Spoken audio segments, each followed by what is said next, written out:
नमस्कार। प्रारंभ पर आप सभी का स्वागत है। मैं अवनीश, हमारे साथ हैं व्यालोक पाठक जी। व्यालोक भाई, बधाई हो। दिल्ली को एक नई मुख्यमंत्री पैदा हुई।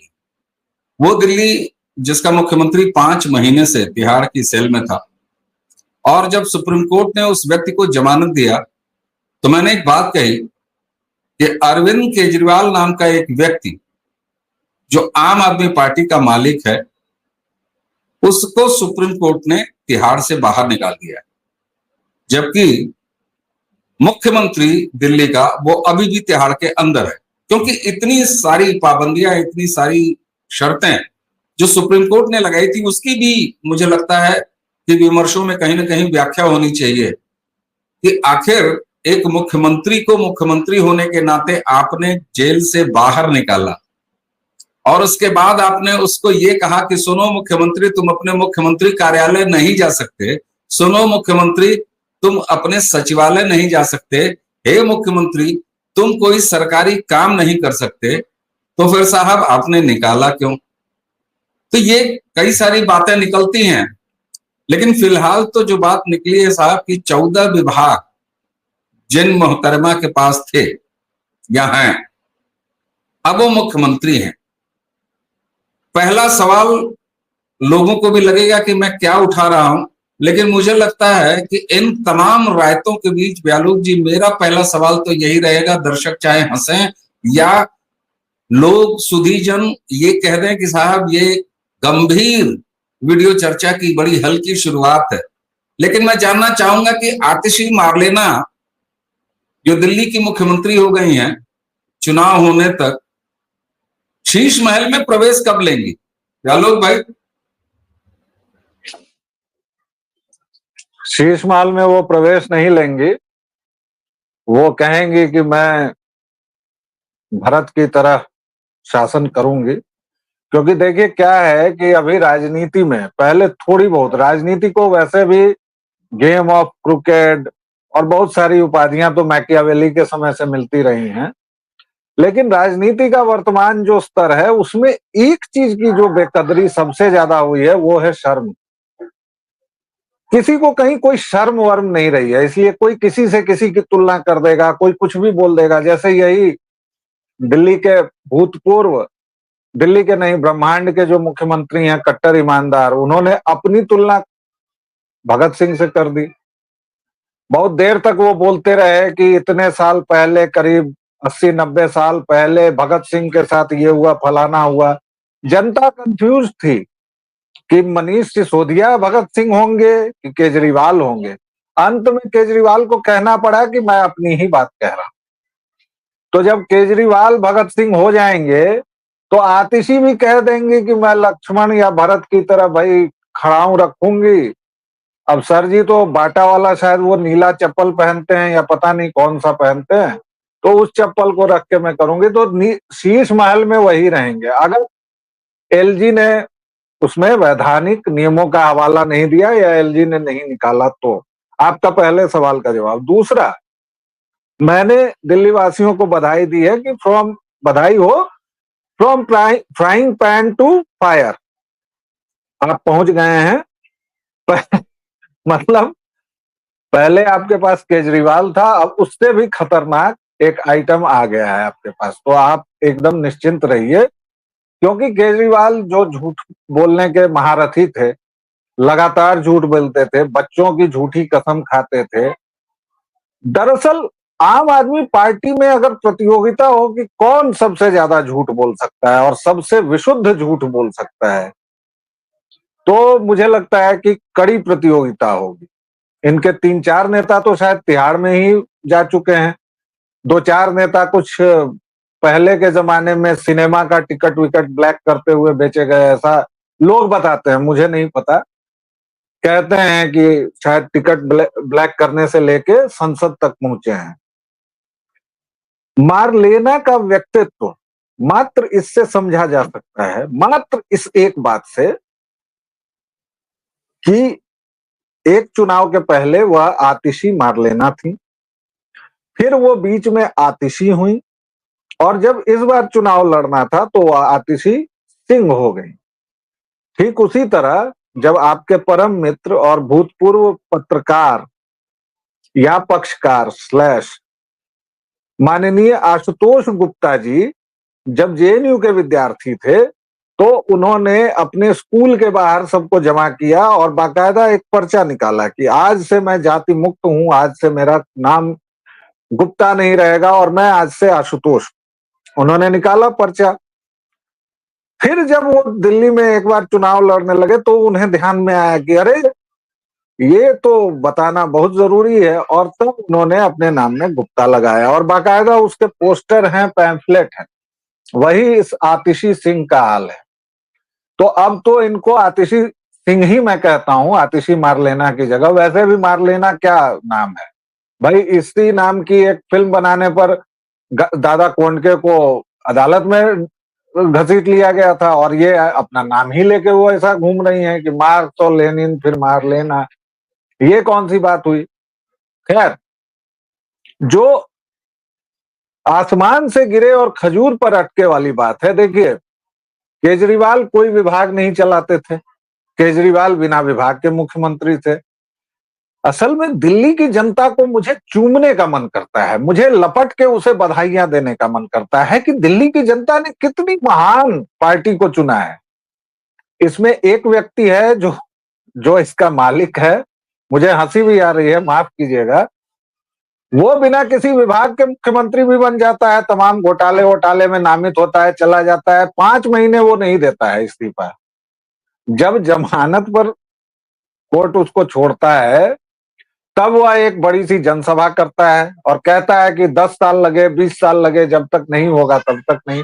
लेकिन ये व्यक्ति तो अपने बच्चों की झूठी कसम खा चुका है। इस आदमी ने कहा, जो कहा सब किया।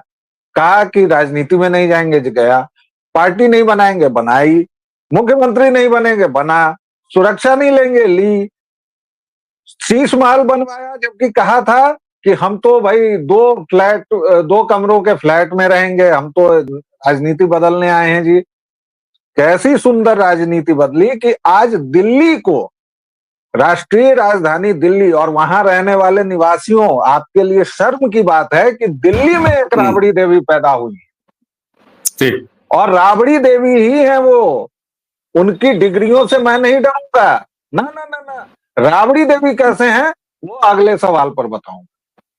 नहीं, ठीक है, लेकिन मैं जरा वो संदर्भ क्लियर कर दूं, थोड़ा सफाई रख देता हूं सामने कि जब आलोक जी कह रहे हैं कि अभी जो दिल्ली की वर्तमान मुख्यमंत्री जो खड़ाऊ लेके जो है शासन पर बैठी हैं दिल्ली की, तो वो जो है राबड़ी हैं। तो राबड़ी भाई वो लालू जी के धर्मपत्नी के संदर्भ वाली नहीं, वो कैसे एक सो कॉल्ड जिनकी प्रोफाइल बांचनी शुरू की जाएगी, अभी शुरू भी की जाएगी, क्योंकि सजावटी प्रोफाइल है कि साहब यहाँ से और वो विदेशी यूनिवर्सिटी से पढ़ के और फलाने करके ढिमकाने करके, जबकि इनका इतिहास जो रहा है वो यही रहा है कि दिल्ली के जो भूतपूर्व शराब मंत्री, जिनके संरक्षण में पूरा शराब घोटाला हुआ, मनीष सिसोदिया, वो उर्फ जैसे होता ना नामों के साथ उर्फ, तो शराब मंत्री उर्फ शिक्षा मंत्री मनीष सिसोदिया, उनकी सलाहकार के रूप में इनको लाया गया।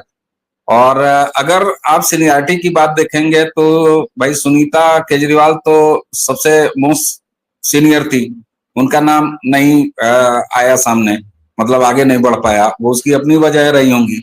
लेकिन गोपाल राय और वो गहलोत साहब जो हैं वो, और उसके अलावा एक वो और बंदा जो है वो राशन कार्ड वाला, क्या नाम है, सौरभ भारद्वाज या कौन सा, हाँ वो सौरभ भारद्वाज, तो उनका भी नाम था।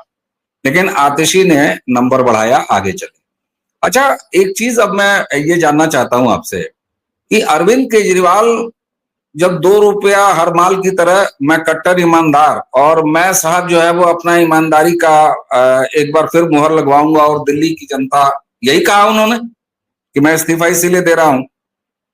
अब यहां पर वो सीधे सीधे इस्तीफा दे सकते थे और कहते थे, हे दिल्ली के मतदाताओं, हम बहुत जल्दी आ रहे हैं।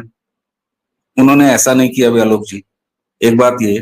दूसरी बात कि अभी लोकसभा चुनाव में भी तो जब इसी सुप्रीम कोर्ट ने इनको पोस्टर बॉय और स्टार प्रचारक की हैसियत से जमानत दिया था आलोक भाई, तो यही तो कहा था इन्होंने कि हम कांग्रेस के साथ जो है आ रहे हैं, उनकी गोदी में बैठ के, या वो हमारी गोदी में बैठ के, हम दोनों लोग आ रहे हैं, दिल्ली की सारी सीटें हमें दे देना, हमें सारी सीटें दे दोगे तो मुझे फलाने तारीख को तिहाड़ वापस नहीं जाना पड़ेगा। मुझे याद है कि हमने व्यालोक पे प्रारंभ पे व्यालोक भाई आप ही के साथ चर्चा किया था इस विषय पे कि साहब ये अरविंद केजरीवाल कैसे सुप्रीम कोर्ट को धमका रहे हैं कि अगर मैं जीत जाऊंगा तो घंटा मुझे तिहाड़ में तुम नहीं ले जा पाओगे, या ये केस में फैसले बदलवा देंगे, इस हैसियत में आ जाएंगे अगर ये दिल्ली में चुनाव जीत गए और मोदी हार गए। तो ये भी बात थी। तो अब ऐसे में अगर ये तर्क दे रहे हैं कि मैं आ रहा हूं फिर से आशीर्वाद मांगने, तो दिल्ली ने तो तुम्हें लोकसभा चुनाव में लताड़ दिया था, तो किस हैसियत से ये पूरा ड्रामा क्या है, कैसे देखते हैं आप इसको? क्योंकि रायता तो ये फैलाएगा आदमी। अब जब मैंने इनकी भूरी भूरी प्रशंसा के साथ इनका जो बैकग्राउंड बताया, उसमें मेरा लक्ष्य यही था कि जनता जान ले कि ये व्यक्ति करने क्या आया है, और जनता जानती है, तभी उन्होंने लोकसभा चुनाव में 7-0 का महान रिकॉर्ड इस पार्टी को दिया है। ठीक है, विधानसभा चुनाव में कुछ होता है, कुछ उस समय की खटाखट पॉलिसी पे जनता आ गई, हिमाचल में भी आ गई, वो सब चलता है, वो जनता जनार्दन है भाई, उसका फैसला सिर माथे। ये व्यक्ति क्या है? यह व्यक्ति इतना बड़ा मैनियक है कि इसने दिन कौन सा चुना है। आज देखिए, आज देश प्रधानमंत्री जो खुद को प्रधान सेवक कहते हैं, उनका जन्मदिन मना रहा है और मना रहा है। और हम सभी लोग जानते हैं कि पीएम से ज्यादा टीआरपी किसी की नहीं है, और टीआरपी पूरी। ये व्यक्ति इतना कटु है, इतना धूर्त है, इतना शातिर है कि इसने जानबूझ के इस्तीफा आज दिया कि 1 घंटा उसमें लटपटाएंगे। दूसरा, इन्होंने आतिशी को बनाया। उसके पीछे क्या है? 2-3 कारण है भाई। देखिए, एक कारण तो ये है कि हरियाणा चुनाव में इनको लग रहा है कि फिर से बंदर के हाथ में वो छींका लगेगा। छींका जो लोग नहीं समझते हैं वो जान लें कि पुराने घरों में वो छप्पर से बांध के रखा जाता था, वो मटकुरी वगैरह, मटके जैसी चीज होती थी जिस पर दही दूध वगैरह रखा जाता था बिल्ली वगैरह से बचाने के लिए। खैर, तो वो टूटेगा नहीं, या टूटेगा तो ये अब एक पूर्ण राज्य हरियाणा के मुख्यमंत्री बनना चाह रहे हैं, क्योंकि दिल्ली में तो इनको पता चल गया कि भाई मोदी जी तो काम ही नहीं करने दे रहे हैं। ऊपर से एलजी को भी बिठा दिया है, ऊपर से और ताकतें भी दे दी जब इन लोगों ने ट्रांसफर पोस्टिंग के जरिए माल कमाने की कोशिश की थी। याद होगा आपको अवनीश भाई। आतिशी के जरिए ये महिला कार्ड खेलेंगे। आतिशी तीसरी महिला मुख्यमंत्री होंगी। पहली सुषमा स्वराज जी थी, उसके बाद शीला दीक्षित जी थी, लगातार जो रही, और अब ये आतिशी होंगी। आतिशी का बैकग्राउंड जिसका वाचन आपने किया नहीं, सर मुझे प्लीज 2 मिनट दीजिए, मैं इनका बैकग्राउंड बताना चाहता हूं। अगर अरविंद केजरीवाल शहरी नक्सली है, तो आतिशी सिंह शहरी नक्सलियों के घर में पैदा हुई। उसका खानदान ही ऐसा है। उनकी माता का नाम तृप्ति वाही है और पिता का नाम विजय सिंह है। दोनों सो कॉल्ड बड़े कम्युनिस्ट, बड़े समाज सेवक, अलाना फलाना। और ये उसी टाइप के हैं जो खुद तो लाल झंडा उठाते हैं और अपने बेटे बेटियों को ऑक्सफोर्ड और कैम्ब्रिज से नीचे नहीं भेजते हैं। अभी कुछ लोग, अजय आलोक जो जेडीयू वाले आए हैं ना भाजपा में प्रवक्ता बन के, उनके अमेरिकी नागरिक हैं उनके बेटे बेटियां, तो उस पर कुछ सवाल उठा रहे थे। दरअसल इन लोगों को अपना दामन दिखता ही नहीं। अब आप कहेंगे कि ये तृप्ति वाही और विजय सिंह इतने महत्वपूर्ण क्यों हो गए? महत्वपूर्ण इसलिए है साहब कि एक संसद पर हमला हुआ था हमारे देश में। एक ही संसद है, उसी पर हमला हुआ था। उसका मास्टरमाइंड था अफजल गुरु। उस अफजल गुरु को फांसी से बचाने के लिए एक समिति ने राष्ट्रपति महोदय, तब राष्ट्रपति महोदय ही थे, उनके पास एक लंबी चौड़ी पिटीशन लिखी गई और बहुत सारे सो कॉल्ड नामचीनों ने उस पर हस्ताक्षर किए। उस समिति के कर्ता धर्ता कौन थे? यही तृप्ति वाही, जो सो कॉल्ड प्रोफेसर भी हैं, मैं इनको प्रोफेसर वोफेसर नहीं कहता, क्योंकि ये लोग इन शब्दों के लायक नहीं है। इस महिला ने, यानी आतिशी की मां ने, जुडिशियरी को कंडेम किया था। जब अफजल गुरु की फांसी हुई थी, तब ये महिला वो है। मुझे तो आश्चर्य होता है कि इन लोगों पर कोई कार्रवाई नहीं हुई है। इस देश में सुप्रीम कोर्ट खुद संज्ञान नहीं लेता है भाई, और जहां संज्ञान नहीं लेना चाहिए वहां लेने को तैयार बैठा है। इस महिला ने जुडिशरी के बारे में ऐसी ऐसी बातें कही थी जो उल्लेखनीय नहीं है, जो मैं बोल नहीं पाऊंगा। ये वैसी महिला है। इसके अलावा इनके और कारनामे सुनिए, इनके और इनके पतिदेव के। जब इनसे कहा गया कि भाई सियाचिन में हमारे जवान बहुत बलिदान दे रहे हैं और बहुत की वहां बहुत सारी दिक्कतें हैं, तो भारत के सैनिकों की इन्होंने बात नहीं की साहब। इनका दर्द कहां फूटा कि हाँ मुझे पता है, मैं पाकिस्तान के सैनिकों के लिए भी बहुत चिंतित रहती हूँ, क्योंकि पाकिस्तानी सैनिक भी मारे जाते हैं। और ये सब कुछ दर्शकों श्रोताओं ऑन रिकॉर्ड है। आप एक गूगल मारिए तृप्ति वाही विजय सिंह के कारनामे, सब कुछ आ जाएगा। इन्होंने कहा था कि सैनिकों को मरने के लिए पैसे दिए जाते हैं। इस महिला का, इस चांडाल का ये बयान था। इसके अलावा इन्होंने रेडिकल नोट्स लिखे हैं माओइस्ट रेसिस्टेंस पर, बस्तर के ऊपर। और 2008 में इनके पतिदेव विजय सिंह ने रॉ और भारतीय जो खुफिया एजेंसी हैं उनका किन किन शब्दों में बखान किया था वो आप लोग देख सकते हैं। ये इनकी पारिवारिक पृष्ठभूमि है। और आतिशी आई हैं ठीक उसी इकोसिस्टम से, और बाहर पढ़कर आई हैं जहां पर अभी तो ये बहस चल रही है कि तुम मुझे पुरुष कहोगे या स्त्री कहोगे या न्यूटर जेंडर कहोगे, वो ठीक से कहो वरना मैं तुम पर मुकदमा कर दूंगी। अमेरिका में तो बहस अब उस लेवल पर चली गई है ना सर, या पश्चिमी देशों में। अभी यहाँ के वो तो बहुत पीछे हैं उससे। अभी तो इन्होंने संसद मार्ग पर शौच भी नहीं किया है। इसकी कहानी ठीक बात है, बिल्कुल ठीक बात है। और व्यालोक भाई, जिस तरीके से आपने पूरी कुंडली आतिशी सिंह, बिल्कुल सही है, करेक्शन आपने कहा, उसको किया जाना चाहिए। और अब ये कोई हालांकि बड़े व्यंजनात्मक ढंग से आपने जो है वो मार लेना शब्द पर भी बहरहाल उसको आपने दादा कोड़ के तक की यात्रा कराई। लेकिन अब आपने जिस तरीके से पूरा इतिहास बताया, पूरी कुंडली बता दी, उसको देख के अब समझ में आता है साहब, और दर्शकों हमें भी अब समझ में आता है कि आखिर अरविंद केजरीवाल अगर हटे तो उनका सर्वश्रेष्ठ विकल्प आतिशी ही कैसे हो सकती थी। क्योंकि एक शहरी नक्सल ने एक दूसरी खानदानी शहरी नक्सल यानी आतिशी को अपनी गद्दी सौंपी है। बहरहाल व्यालोक जी, आपने एक और महत्वपूर्ण बात कही, क्योंकि आप देखिए सुप्रीम कोर्ट ने अगले की जमानत पर जो अपना फैसला था वो रिजर्व कर लिया था। और उस समय तक हरियाणा चुनाव में ये मैं जरूरी है इस समय कि मैं अंत में इसको खाली रख दूं, फिर हम लोग इस पर डिटेल में बात करेंगे। आप देखिए, ध्यान दीजिए, और दर्शकों आपने भी ध्यान दिया होगा कि हरियाणा चुनाव में कांग्रेस और आम आदमी पार्टी का गठबंधन, और गठबंधन क्या साहब, जब आप इंडी अलायंस का एक सपना अभी भी लेके चल रहे हैं, एक चूरन अभी भी बेच रहे हैं, तो या तो हर प्रदेश में आपका गठबंधन कौन होगा, और आपके उसमें इंडी वाले सोकाल साथी के साथ आपकी गठबंधन की बात ये क्या है भाई, या तो इंडी अलायंस है, नहीं तो फिर गठबंधन नहीं है।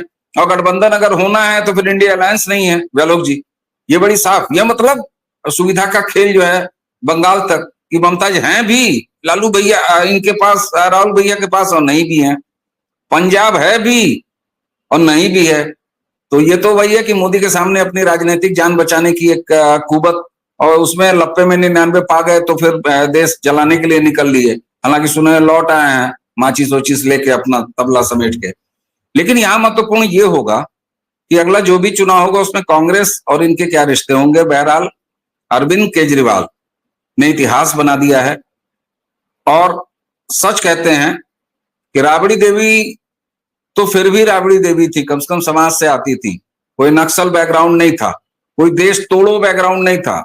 मैं लालू और मुलायम के राजनीति का इस रूप में जो है प्रशंसा करता हूं व्यालोक जी, कितना भी विरोध की राजनीति रही, लेकिन भारत विरोधी राजनीति, भारत तोड़ो राजनीति नहीं रही। हालांकि अखिलेश यादव अभिशप्त हैं, तेजस्वी यादव अभिशप्त हैं, लालू अपने अंतिम जीवन में भी अभिशप्त हैं, मुलायम मुझे लगता है कि बाल बाल बच के निकल लिए इस उससे। तो ऐसे में दिल्ली अब किस तरफ चलेगी, ये दिल्ली वालों पर है। और वही दिल्ली जिसने लोकसभा में इनको लतिया के भगा दिया और इनके साथ साथ राहुल को भी लतिया के भगा दिया, अब ये फिर उसी दिल्ली के पास रायता फैलाने चले हैं। तो हे दिल्ली, आपको आपकी एक नक्सली महिला मुख्यमंत्री ये मुबारक हो। देखना है चुनाव लड़ने के लिए कितनी फ्रीबीज की और घोषणा की जाती है। और कल से एक दूसरा लड़का, एक दूसरी महिला वो दिल्ली के मुख्यमंत्री के रूप में मेरे ख्याल से जब भी शपथ हो उनकी। रही शीश महल वाली बात, तो आपने कहा भरत ठीक है, जेंडर चेंज करने का मैं आरोप आप पे नहीं लगाऊंगा व्यालोक जी, कि आपने आतिशी जी का जेंडर जो है वो परिवर्तित करके कह दिया उनको भरत। लेकिन अब वो किसी रूप में शीश महल के किसी कोने में एक अपनी जो है झोपड़ी बना के, झोपड़ी या आश्रम कुटिया कुछ भी कह लीजिए, वहां रहती हैं। ये टेक्निकल सवाल अब वहां गवर्नर साहब पूछेंगे कि भैया मकान खाली करो। और फिर सरकार है जब अपनी, मुख्यमंत्री है हमारा नौकर या जो भी कह लीजिए, तो फिर उसकी हिम्मत कैसे है। क्योंकि यहाँ तो नए नए इनके जो साथी हुए हैं कांग्रेस वाले, उनका इतिहास है कि साहब 8-8 10-10 युद्धपोत ये तैनात करा के मित्रों के साथ छुट्टियां बिताया जाता था इसी भारत देश के सुदूर द्वीप में, पोराजी बांधे की मैं बात कर रहा हूं। तो बहुत सारी अलग अलग बातें हैं। दिल्ली आपको मुबारक हो, एक और मुख्यमंत्री। और अब दिल्ली किस तरफ जनादेश लेके जाएगी ये भविष्य में देखना है।